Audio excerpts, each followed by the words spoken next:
No problem.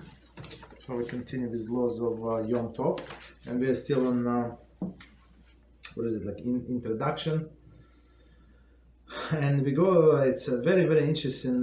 We go this introduction is very deep. Explain that the soul of all of the holidays, like how. Like what do we need to feel, right? What this holiday is about, what is the atmosphere, and how to prepare for them, and etc. So let's see. So last time we finished on discussing Pesach. So now we go into Shavuos, which is the second holiday. It took those of us who left Egypt 7 grueling weeks of intense preparation in the desert to understand that our common goal is not what unites us. Rather, the fact that we are literally one being in what gives birth to that goal.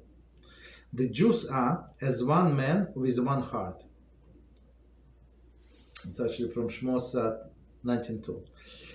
Only when we realize that togetherness is the sine qua non of non-existence, of our existence, and is attainable only by clinging to one God and His teachings, did Hashem give us Torah.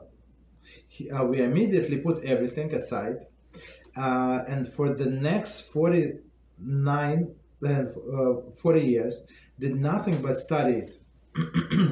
No wonder that we are known as the people of the book. We stepped into history as a gigantic yeshiva. This is one gigantic yeshiva. So let's do this piece and we're going to explain. So it took those who left Egypt 7 grueling weeks of intense preparation in a desert to understand. Okay, so before we can do so, from Pesach to Shavuos, 49 days. So Shavuos is always on the 50th day. About Pesach, it says it's on the 14th of Nisan, right? In the evening, right, which is 15th. But about Shavuos, it never says what day is it. Why? Because we're counting from Pesach. Okay, from the second day of Pesach. Okay. So and the Kabbalistic explanation is that we fell so low in Egypt to 49th level of Tuma, which is spiritual impurity, and we have to rectify it. And each day is was taken to rectify one level of impurity. So of course it's very fast. Of course we understand that, but that's what it is. So you cannot go like all the way from the darkness into the light. Even in a physical world, our sages say it's actually from Shol HaMoed in Kitzur. Shol HaMoed also discuss it that if you go like suddenly from light into darkness or from darkness into light, you can it's going to affect your vision very badly, right? So in order not to do that, they say, Shol HaMoed said, you have to open. So let's say you're in the darkness, you have to open door a little, so get adjusted, your vision get adjusted, you open more, and then you go to the light. And that's why Hashem make this sunset, right, very like gradual, and sunrise also very gradual, so not to affect our vision. It's very interesting. Okay, so everything needs time. So we needed 49 days to prepare for receiving of the Torah. So to understand that our common goal is not what unites us. Okay, so common goal is not what unites us, right? Rather, the fact that we are literally one being is what gives birth to the goal. So it's not like we all separate and have one goal, but it's opposite. We are united, like one being, and that is our goal. Okay, and that brings us to our goal. We Jews are one man with one heart. Right, that's ideal. One man with one heart. Meaning, one man with one heart, meaning that if somebody is suffering from Jewish people, so you feel the pain. That's one man, one body.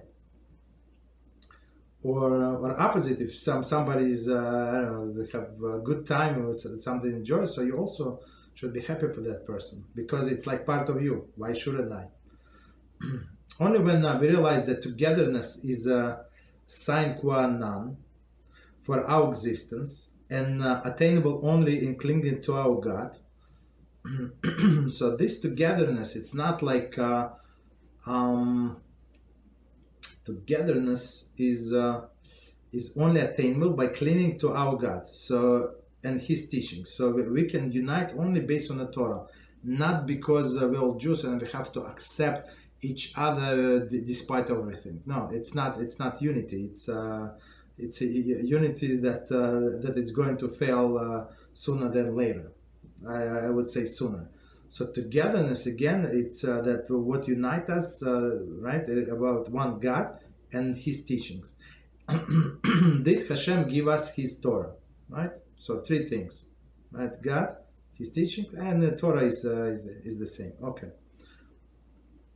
We immediately put everything aside for the next 40 years and nothing but studied. So in when we were in the desert, well, what else we could do? We had a lot of time, free time.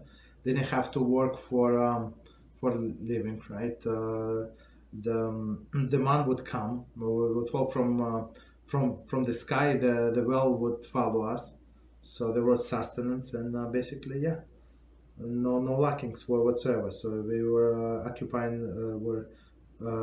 ourselves with studying Torah for 40 years. No wonder that we are known as a people of the book. We stepped into the history one gigantic yeshiva. Okay, it is true. So one of the explanation for the spies, so they say no, when we were going to go to Eretz Israel, I mean, explanation in their favor. Of course, that's what they were not supposed to do, but explanation in their favor that they want to learn Torah as long as possible.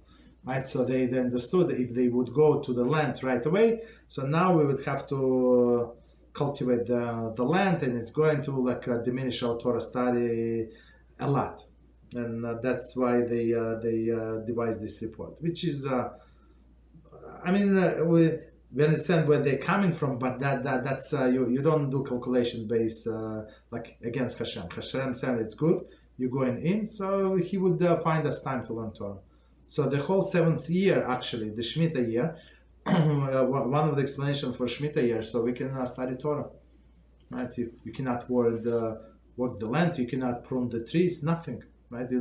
No improvement, so you can study Torah the whole year. So continue. In Eretz Israel, the mitzvah to settle the entire country no longer allowed us to dwell in the same close proximity as before. However, the Torah's directive to visit with Hashem in a Beis HaMikdash and re-experience a Gan Eden oneness we enjoy in a desert effectively neutralize our enemy's fatigue and every other form of impediment. We travel to Yerushalayim in a great joy, rich with teachings that Yom Tov impairs, namely that nothing can thwart our determination to serve Hashem. There is to attain the sublime state of eternal oneness with God and His people. So let's try to understand this paragraph. So from the beginning, then we're going to explain. In Eretz Israel, the mitzvah to settle the entire country no longer allows us to dwell in the same close proximity as before. So when we were in the desert, the whole camp, if I remember correctly, was 12 mil by 12 mil. Right? It was, meaning that people were concentrated very much. They were live very, very close by to each other. Right? But when we came to the land of Israel, so it was huge land. Right? So we have to settle, and the mitzvah was to settle the land, because when you work the land, you need a place for the fields, and it's preferable to live next to the fields or not too far from the fields. So it would be more more convenient. So people start spreading around, right, and live much further away from each other. Okay. However, the Torah directive to visit with Hashem in a Beis Hamikdash and experience Gan Eden oneness, we join in a desert. Okay, so let's stop here. So in when we were in a desert, we have so if somebody would want to eat meat, like for personal use, right? Just personal meat, no sacrifice. So we're not allowed to. We had to bring us a sacrifice, I guess Shalomim offering, and some would go to the Kohanim, some would go into altar, these fats and other things, right? And the rest would be eaten by the owner, right? But because why? Because as we just said, we were living very close to the Mishkan in the desert. But when we were in Eretz Israel, so that's it. It's too far. So if I want to eat meat, I would have to travel like a few weeks, going back and forth, a few weeks one way, a few weeks another way, just to shech my cow and take the full family there. It's not practical. So that's why one of the reasons we were given permission to do shechita in the places where we live. Okay. But still, right? So we would go to the Beis Hamikdash to experience Gan Eden oneness. As we said last time, there is special feeling like out of this world that people felt in Yerushalayim, right? And one of the explanations we said last time or the time before that on the expression, so nobody complained it was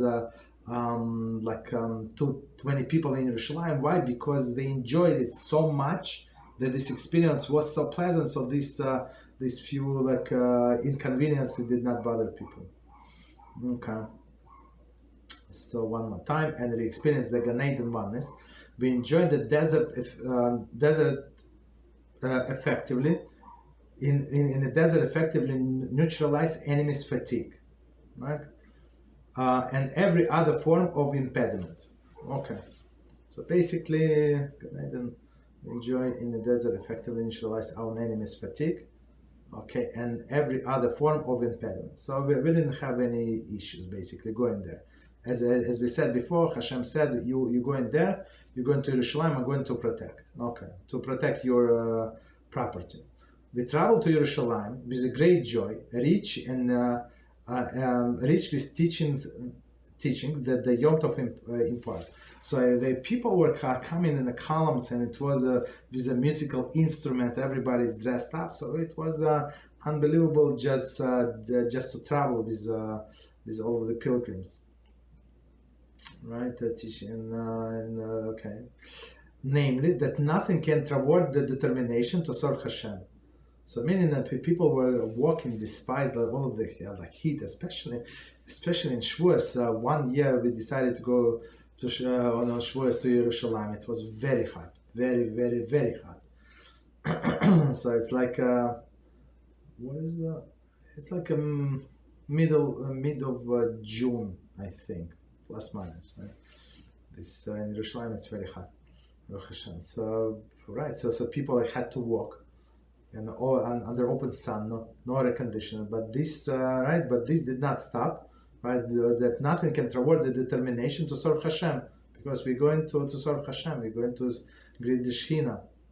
There is to attain the sublime state of eternal oneness with God and His people. So where the special place in Yerushalayim, when they all unite, God and His people.